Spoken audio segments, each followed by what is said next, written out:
Pessoal, e o deputado Nicolas Ferreira acabou ali mostrando toda a verdade e tirando a cortina de fumaça que tentam colocar após aí a eleição de Alcolumbre para o Senado e aí do Hugo Mota para a presidência da Câmara dos Deputados. Ele tirou aí a cortina de fumaça e mostrou toda a verdade para o povo brasileiro. Nicolas Ferreira falou aquilo que a grande imprensa tenta esconder, aquilo que a imprensa marrom tenta colocar aí por debaixo do tapete, e ele ainda soltou uma bomba envolvendo as eleições de 2026. Pessoal, eu já te peço que se inscreva no canal e veja agora essa notícia. Com certeza a grande mídia não irá divulgar o que Nicolas Ferreira falou, mas aqui você consegue ver na íntegra a entrevista que ele deu aí, falando aí verdades que a esquerda odeia ouvir. E eu já te peço aí, se inscreva no canal e deixe a sua opinião aqui pra gente nos comentários. A eleição no Senado já aconteceu, foi eleito Davi Alcolumbre, e o Hugo Mota também foi eleito na Câmara dos Deputados, tudo como previsto. Qual que é a sua avaliação desse cenário? Como é que está a relação da oposição com essas duas peças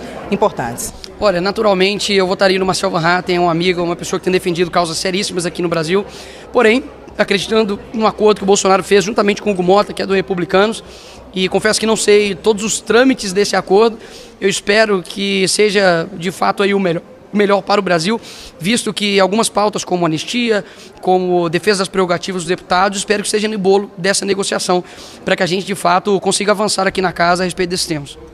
Deputado, eu conversei agora há pouco com a deputada Dandara, que é do PT, também de Minas Gerais, e ela disse que na reunião que eles tiveram com o presidente Lula, ontem à noite no jantar, Lula disse que não é para ser estilo paz e amor com os considerados extremistas. Qual que deve ser a relação entre base do Lula e oposição aqui no Congresso Nacional? É engraçado, né? Ele prega pacificação e fala que não tem que ter... Qual que foi a palavra que ele usou? Não tem que ter moderação, né, com os extremistas, né? Para ele todo mundo é extremista, né? Todo mundo que discorda do PT se torna um extremista ou divulgador de fake news, né? Eles não suportam a verdade.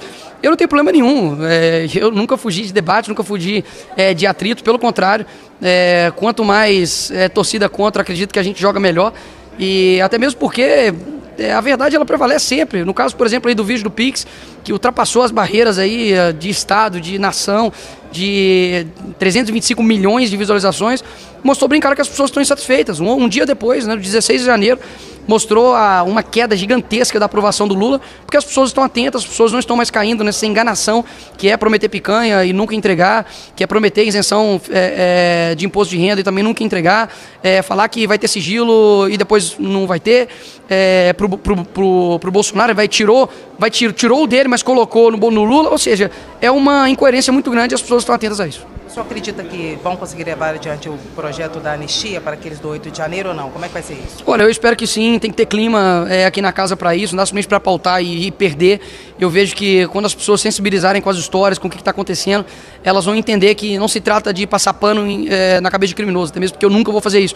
Para mim tem que ser punido, só que tem que ter proporcionalidade. A esquerda já cansou de fazer baderna aqui nesse Congresso, inclusive até em outros locais, como a Avenida Paulista, os Black Blocs, e nunca tomaram penas como estão tomando agora.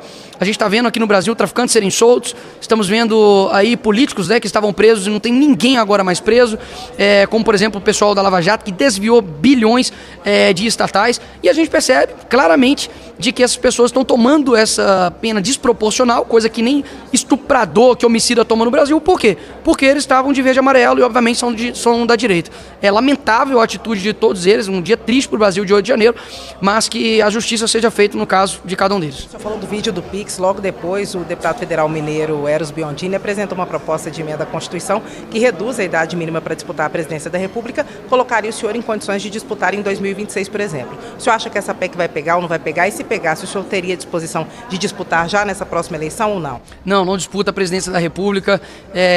Isso fica a cargo, obviamente, de pessoas muito mais experientes, pessoas que já passaram por uma vida pública de longa data, como, por exemplo, o presidente Bolsonaro.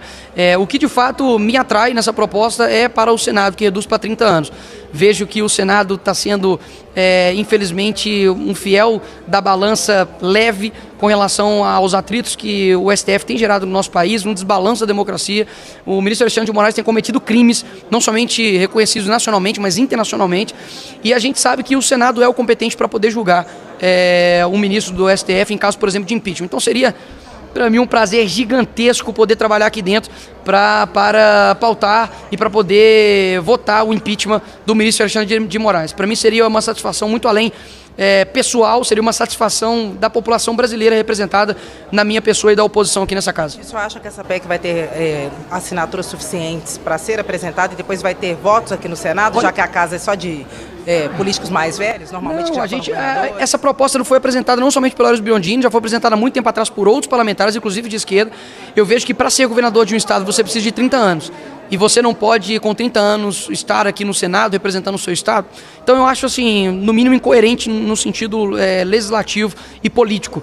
Eu vejo que é possível sim, até mesmo porque precisam de 171 assinaturas. A gente já está coletando, como é o Eros que está coletando, não sei a quantidade exata, mas atualizo aí futuramente. E vamos trabalhar para que a gente consiga chegar até aqui. E não somente pensando em mim, mas tem outros também no Brasil todo que têm 30 anos e que, se possível, podem também concorrer ao Senado. Deputado, depois que trocou a Secretaria de Comunicação do governo, saiu Paulo Pimenta e entrou Sidônio Palmeira, algumas movimentações já aconteceram, como, por exemplo, deixar as redes sociais do governo, do Lula, mais descoladas, e hoje os ministros do presidente Lula chegaram aqui ao Congresso Nacional com um boné escrito "O Brasil é dos brasileiros", a exemplo da clássica frase de Donald Trump, "Make America Great Again", que significa, né, faça a América grande novamente.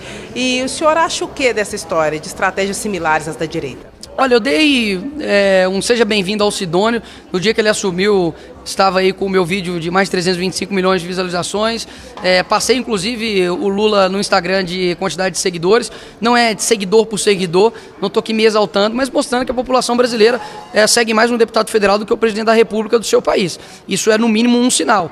Ele é uma pessoa que claramente está desconexa da realidade, né? Fazer um boné com a mesma característica de identidade visual do Donald Trump para poder defender a esquerda, o Sidônio é meu parceiro agora, eu quero que ele continue. Não demitam o Sidônio, ele tem que continuar no governo Lula, juntamente com a Janja, a Janja é a nossa camisa 10. Ele é o nosso capitão camisa 9. São os jogadores mais que especiais nesse governo Lula. Continue, porque está dando muito certo. Confia. O presidente Lula falou que o senador Rodrigo Pacheco, disse isso claramente numa entrevista coletiva essa semana, é o candidato dele ao governo de Minas em 2026. Como é que a oposição recebeu essa fala? Como é que o senhor recebe essa fala? O senhor acha que Pacheco é competitivo, não é?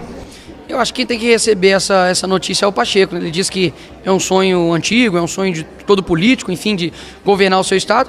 Eu vejo que ele decepcionou os mineiros. Não tem, de fato, envergadura moral para poder apontar o dedo na cara de ninguém a respeito das defesas da democracia e dos anseios das pessoas, principalmente dos mineiros. Votamos nele para poder tirar a Dilma, mas prefiro a Dilma, pelo menos ali ia fazer a gente rir. E o Pacheco, de fato, não tem liberdade para poder andar em Belo Horizonte, em Minas Gerais. Vejo que sim, ele é um cara extremamente competente em termos técnicos de direito.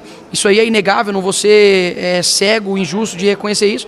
Porém, a política não é feita somente de tecnicidade, mas é feita de diversas outras virtudes que eu acho que carecem nele. O que você acha que vai ser prioritário o projeto que vai gerar polêmica nesse primeiro semestre? O Lula deve enviar isenção para trabalhadores que ganham até 5 mil salários mínimos, aumentando a faixa de isenção do imposto de renda. Tem o projeto da escala 6x1, tem a anistia, que é muito defendida pela base do ex-presidente Jair Bolsonaro. O que você acha que vai pegar fogo aqui no primeiro semestre? Olha, existem algumas pautas, essas que você citou são as principais, eu acredito, né? A questão da escala 6x1, a questão da anistia, a questão da isenção, quem ganha até 5 salários mínimos, enfim.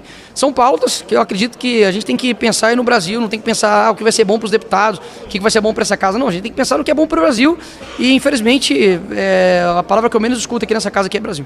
O senhor presidiu a Comissão de Educação agora no último ano. Nesse ano, em qual posição o senhor deve jogar aqui na Câmara dos Deputados? Olha, eu acredito que eu vou ficar como titular na CCJ, trabalhar em relatorias, discutir projetos e ser relator também, ter um trabalho, digamos, mais propositivo em termos de legislatura e também focar também na parte, obviamente, de entregas agora de emendas, né? Que agora é o momento das entregas de emendas, rodar Minas Gerais, mostrar o trabalho que a gente está fazendo, que demandou tempo, né? Assim como tudo na vida, você planta, depois você colhe e, enfim, continuar trabalhando e nada vence o trabalho. O senhor acredita na reversão da inelegibilidade do ex-presidente Jair Bolsonaro? E o senhor acha que o crescimento do senhor nacionalmente, em algum momento, pode incomodar o clã Bolsonaro ou não tem nada disso?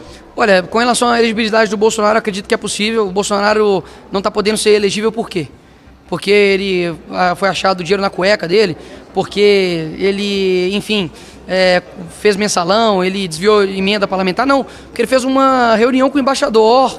Quanto abuso de poder político fazer reunião com o embaixador. Então, Eu vejo que é possível sim, o TSE vai ter uma nova configuração com novos presidentes, que é o Cássio e o André Mendonça, acho que é possível. E com relação a ciúme, inveja de clã Bolsonaro, eu acho que isso aí é simplesmente atrito que a mídia quer criar, ter um bom relacionamento com o presidente Bolsonaro. E a gente, mais uma vez, continua fazendo o nosso trabalho e, enfim, é nisso que eu estou focado. Muita gente que estava na missa, na saída da missa, todo mundo revoltado com a eleição na Câmara e no Senado. Parece que não entenderam bem o significado, não entenderam bem o que é essa eleição, quais as consequências e os detalhes, né? Vamos por partes. Em primeiro lugar, o Senado, a Câmara Alta. Pela segunda vez, Alcolumbre assume a presidência do Senado.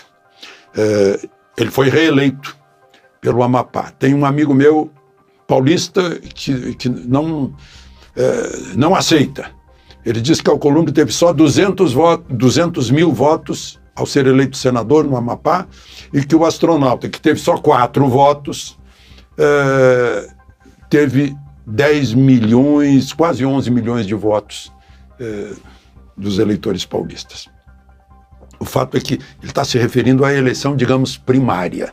Essa é uma eleição secundária dentro da Câmara dos Representantes, que é a Câmara de Deputados, e a Câmara Alta, que é dos representantes dos estados. Então, em 81 senadores votando, o Davi Alcolumbre fez 73 votos, o astronauta 4, e o senador pelo Ceará, Eduardo Girão, 4 votos também. Alcolumbre não tem 50 anos. Ou seja, é um jovem que está mostrando que sabe fazer articulação política. Quem é o Alcolumbre? Todos dirão, esse é o que começou sentado em cima dos requerimentos para impeachment de ministro do Supremo. Sim, mas também, sabe qual é a origem dele? É o PFL, o PFL, o DEM, que era o partido mais à direita. E formou agora, se juntou com o partido que era do Bolsonaro, que elegeu o Bolsonaro. Ele é do União Brasil. União Brasil é do Caiado. E o Caiado estava lá, dando força. E o Caiado é presidenciável, né? É o partido do ACM também, né? Tanto que o ex-secretário da Saúde de ACM, o ortopedista Otto Alencar, que não foi nada feliz na CPI do circo, parece que ele é bom ortopedista, mas infectologista e outras coisas assim, parece que agora tá tudo demonstrando que ele não tinha razão.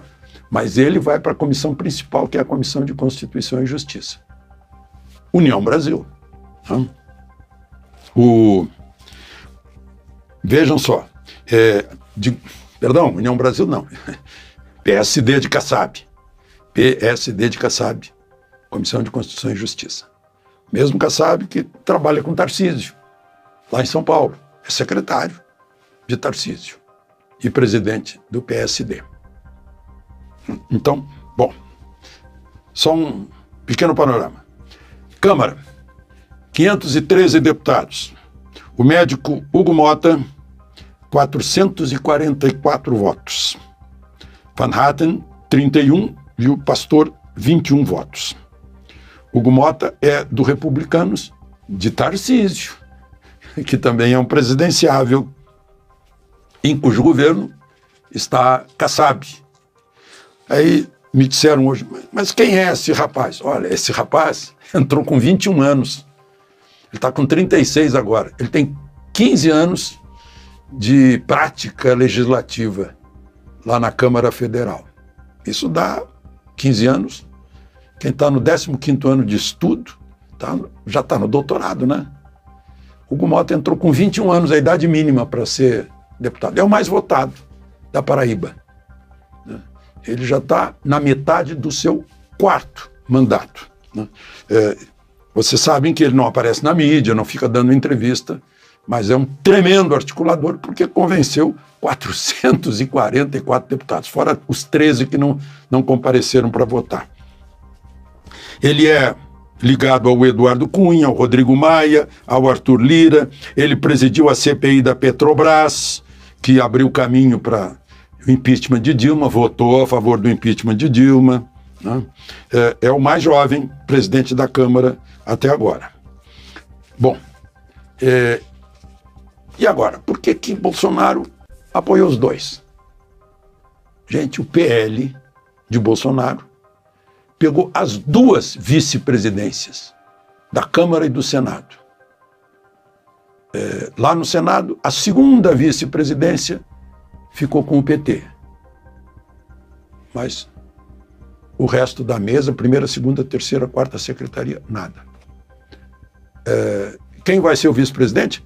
O que era líder do governo Bolsonaro, o Eduardo Gomes, de Tocantins, senador, né? Estou falando do Senado agora, a direção do Senado.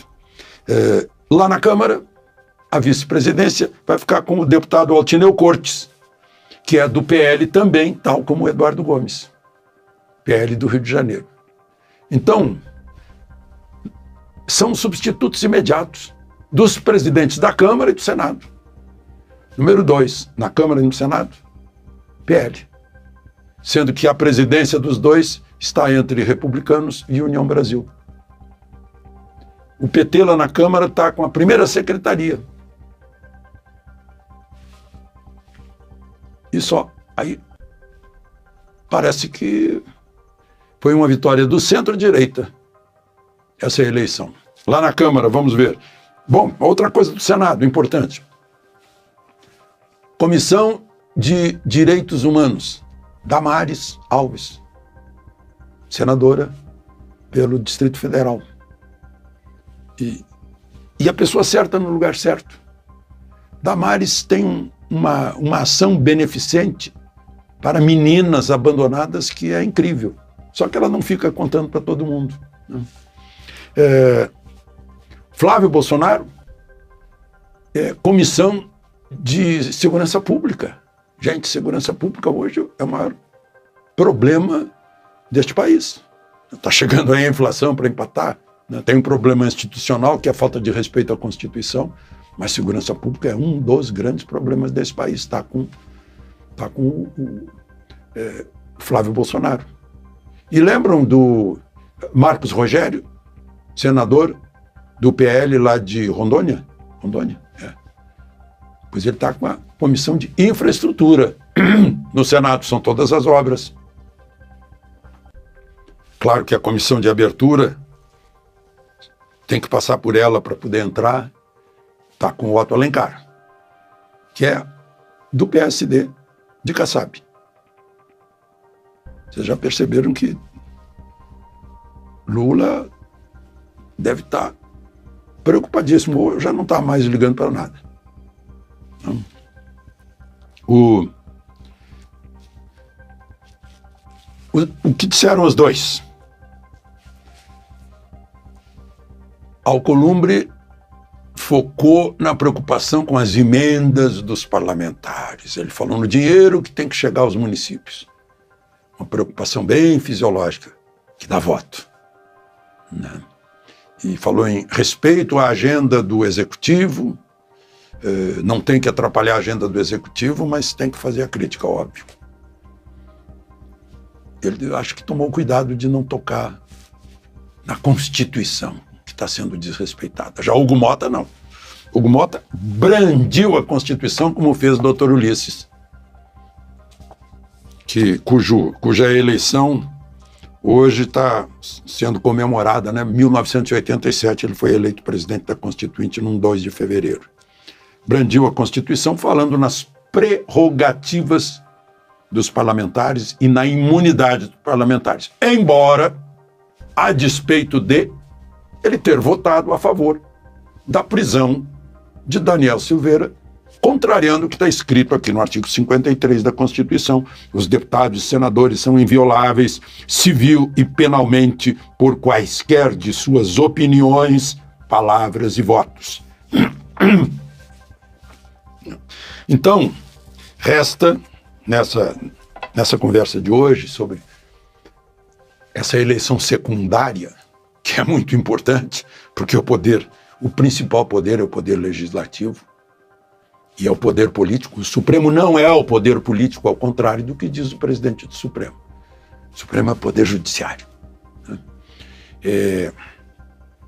A gente fica pensando, a tradição é que essa eleição que antecede a eleição presidencial, os 2 anos antes da eleição presidencial e de governadores, começa uma era de preparação, de formação de chapa, de aglutinação de forças.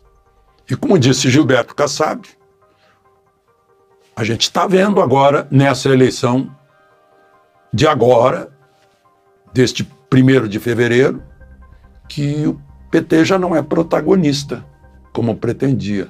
Não é protagonista, embora tenha o chefe de governo.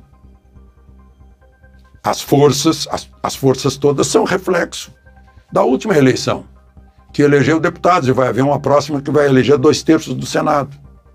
É cada vez mais um Congresso de centro-direita e cada vez menos um Congresso de esquerda.